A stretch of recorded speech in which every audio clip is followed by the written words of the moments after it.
Hoy vamos a hablar de viajes, viajes increíbles.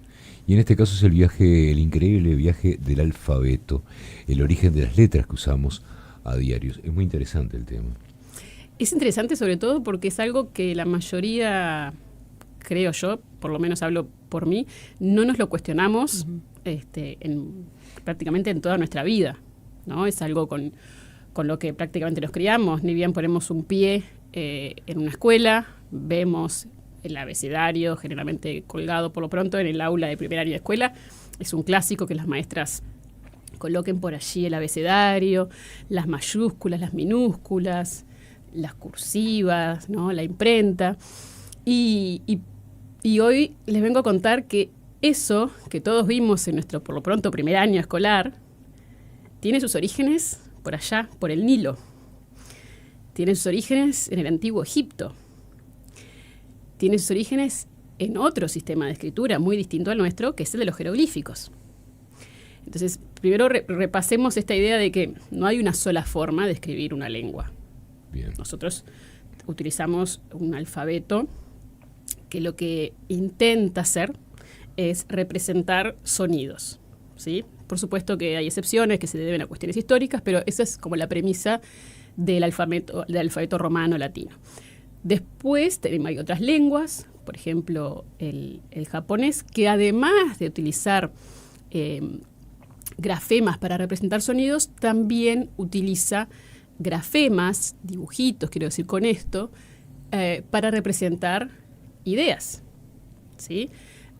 Como puede ser la idea de amor, agua, son lo que se llaman logogramas. Y después hay sistemas de escritura que se basan en pictogramas como los jeroglíficos, ¿sí? Esto de que veo un sol dibujado, algo parece un sol, y que efectivamente hace referencia al sol. Tengo una pregunta. Avanti. ¿Cómo relacionamos la escritura allá, para donde vos la llevaste, para allá atrás, con la religión y con el poder? Muchísimo, porque la escritura, por más que hoy sea algo súper democrático, en aquel entonces los escribas eran pocos, eran una parte de la sociedad súper prestigiosa, ¿no? Estaban los faraones y casi que ahí al lado estaban los escribas, ¿no? Uh-huh. Porque el hecho de poder leer y escribir te da acceso directo a la información. Muchas veces esa información tenía que ver con todo lo eclesiástico. Y en este caso en particular también, y porque siempre se junta el poder con el comercio. Y esta historia tiene que ver con eso, tiene que ver, como la mayoría de las historias de la humanidad, con el encuentro de culturas. Y lo que suponemos, por supuesto, porque estamos remontándonos a miles de años, ¿sí? Estamos hablando del antiguo Egipto, entonces unos 5.000 años aproximadamente, suponemos que lo que sucede es que algún fenicio quizás, un comerciante de la zona, pero que no perteneciente al pueblo egipcio, hace uso de los jeroglíficos, pero no hace uso de los jeroglíficos pictográficos. Es decir, se encuentra ante los jeroglíficos, que es una tecnología súper novedosa de todas maneras, ¿no? Es uno de los sitios en donde nace la forma de escritura. Ojo, debo aclarar que la escritura surge en varias partes del planeta, ¿sí?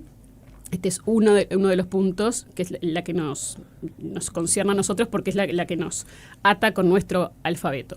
Cuestión que esta persona o estas personas hacen uso ven los jeroglíficos, pero dicen, pucha, son cientos de dibujitos que me tendría que aprender para poder utilizarlos.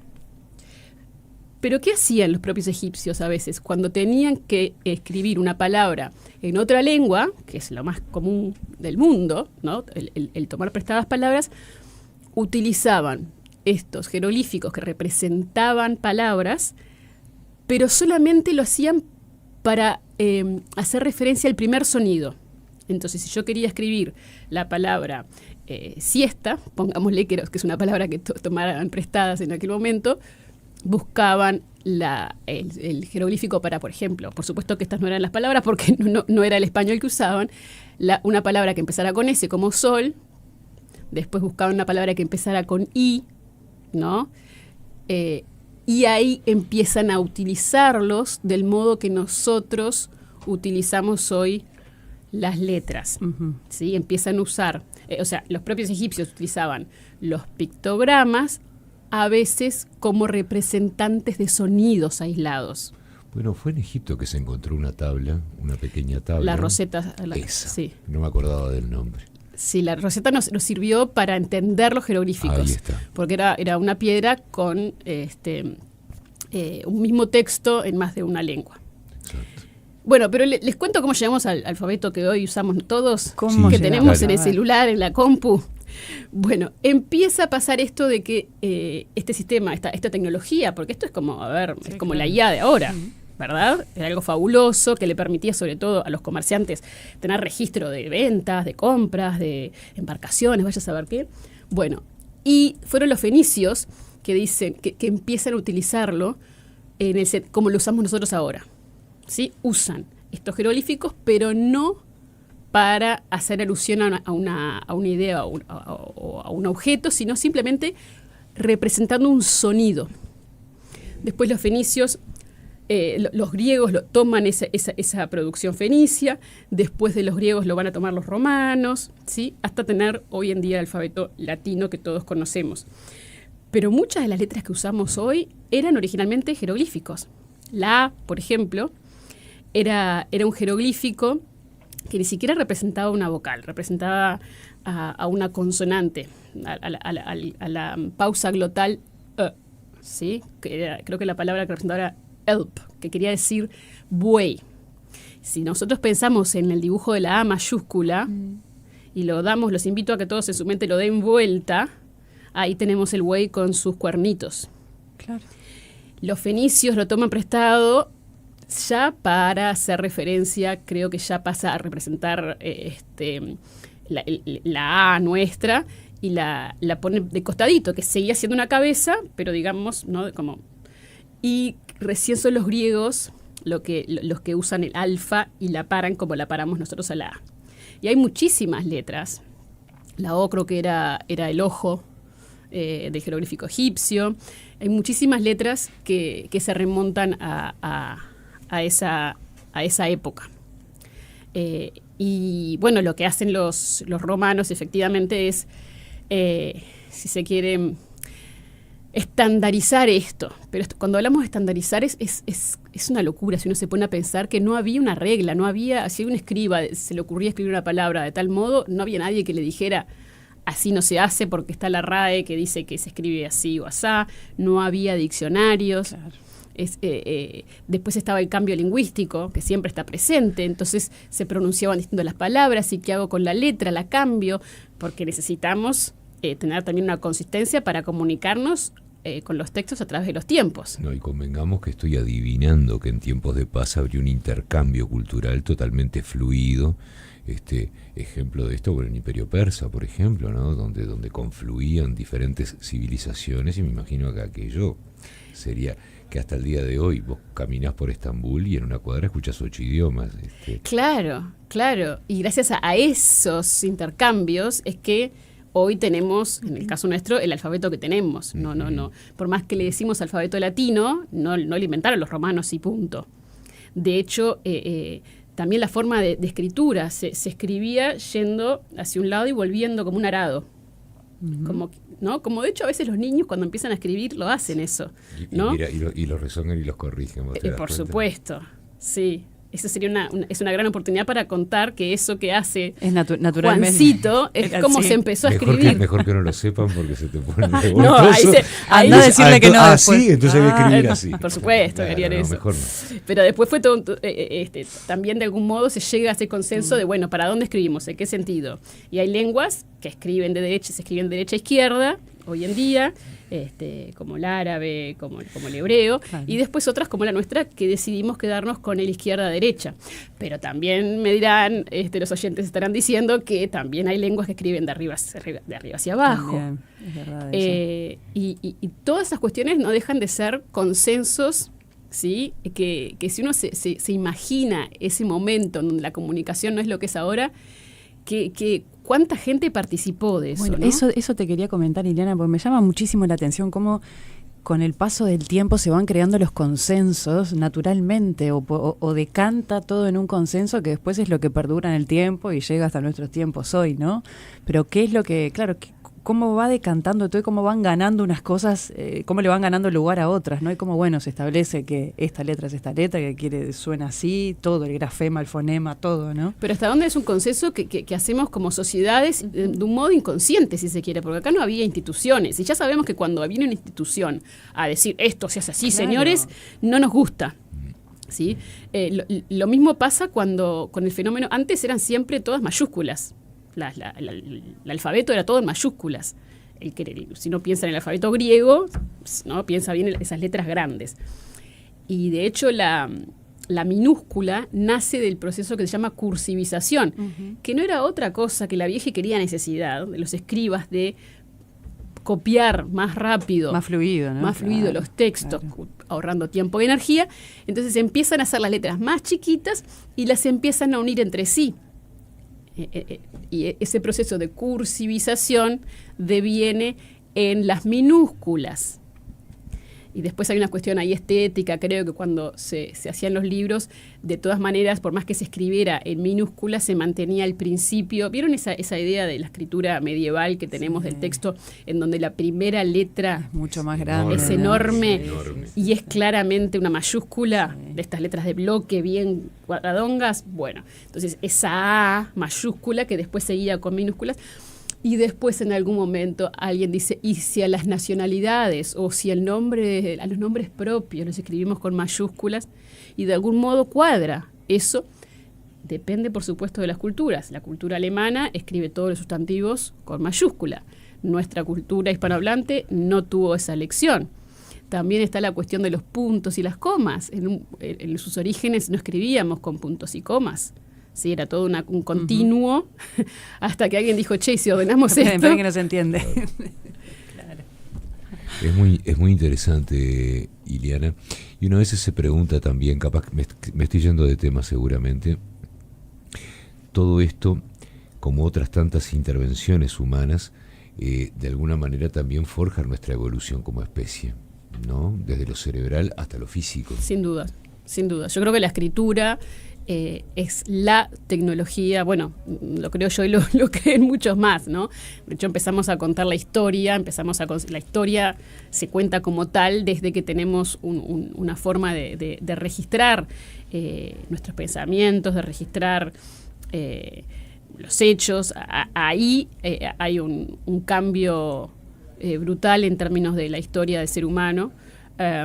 Cambio que, bueno, en este particular caso que nos convoca hoy del abecedario, uno se pregunta hasta dónde terminó todo ese proceso, ¿no? Porque hoy uno piensa que con los teclados, ¿no?, que tenemos ya es como, bueno, esto no va a cambiar.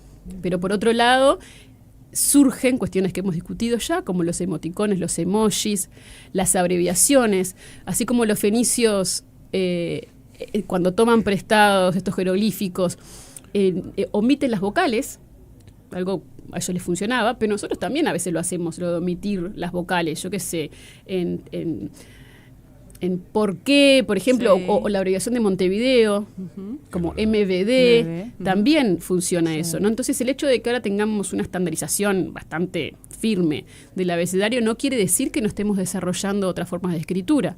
Los propios números, los números arábigos, si nos ponemos a pensar, son logogramas. O sea, no solo tenemos nosotros como hispanohablantes, no solo tenemos un sistema de escritura con alfabeto. El alfabeto, claro, un dibujito es un sonido para el español, ¿verdad? Pero cuando vemos un número escrito con número arábigo, el número 7, ahí lo que estamos haciendo es una forma de escritura logográfica, porque yo veo el dibujo 7 o veo un 1 y pienso en la idea de 1. ¿Sí?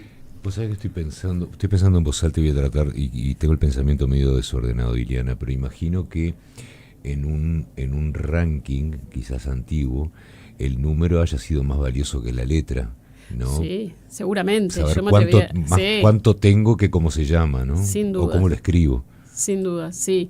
Y también ahí está la competencia, ¿no? De los números romanos con los arábigos. Exacto. Creo que estamos todos de acuerdo acá que los números arábigos son mucho más prácticos que los romanos, ¿no? Por lo pronto creo que se aprenden más rápido.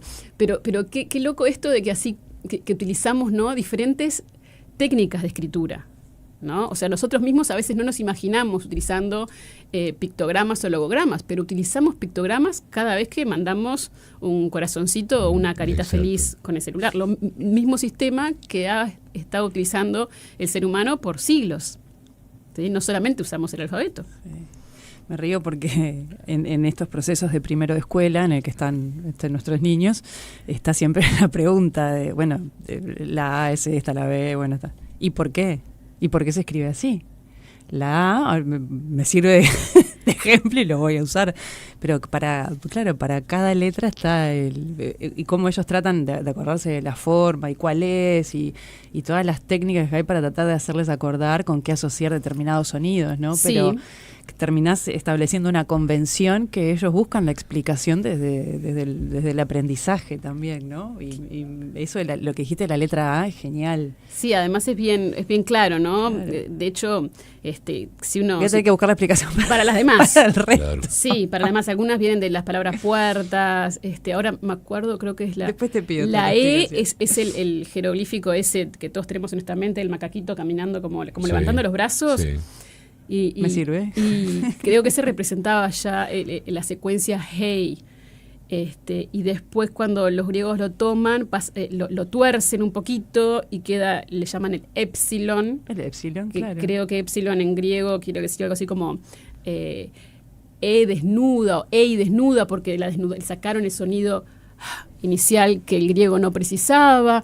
Bueno, pero hay historias detrás de las letras. Y sí, yo creo Voy a indagar. que para contarle a los niños que todo están el empezando a alfabeto. escribir puede ser interesante. Sobre todo porque creo que lo lindo es que vean ¿por qué contar la historia de las letras? Bueno, porque hace el aprendizaje más significativo. Exacto. Que los expertos en educación siempre dicen que eso es lo que importa, ¿no? El que estoy aprendiendo algo que tiene un sentido. Y no es porque sí. Y no es porque sea así, Exacto. y dibujás la desde arriba para abajo con los palitos para la derecha, porque quizás Porque no aparte siempre de repente estuvieron te para la dicen, derecha. no, pero yo quiero hacerla de esta manera. No, la convención es así. ¿Y Pero el por qué? Porque hay un motivo. Bueno, porque... pero por otro lado, cuando la dibujan el efecto espejo famoso, Sí. en este momento histórico en el que se dibujaba en el sentido como un arado, que decíamos hoy, bajando, ¿no? Y yendo para el lado para el otro, se hacía muchas veces ese efecto espejo. Mirá. Entonces, pero no, Cairo tiene razón, tampoco iluminamos Vamos a no demasiado abrir a los esa pequeños. puerta porque si no después, Nos claro. hacen un piquete No. después y nos Explican, dicen no todo estoy es escribiendo válido. espejo como los arábigos. Estoy- ¿Con qué necesidad? Es porque yo lo digo y se terminó. Así. Autoritarismo total.